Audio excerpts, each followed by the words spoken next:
The last one of the little videos on different types of genetic drifts and the ways that genes can flow in and out of populations is this video about the bottleneck effect.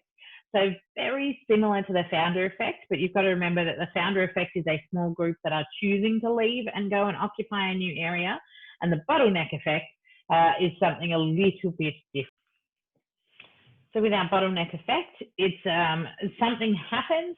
So this could be a massive disaster. I'm thinking a lot of this might be happening in Australia right now. So for example, the bushfires. So the bushfires have destroyed so much population, so many of the native populations of animals in Australia, that what I'm almost positive we're going to see in a few years' time is this big bottleneck effect, and the way that it will change the native fauna in those areas that have been affected by bushfires. We probably just don't have the data on that quite yet. So essentially, you've got a large population, all of their alleles are making up the gene pool. And what you get is this severe reduction.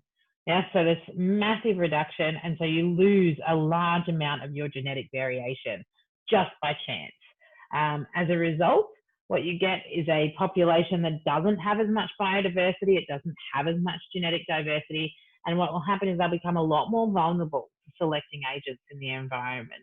So although they might survive, you've got to remember that that surviving population have a very small gene pool, a very limited gene pool, and even as they start to multiply in number, the different number of different alleles in their population is quite low.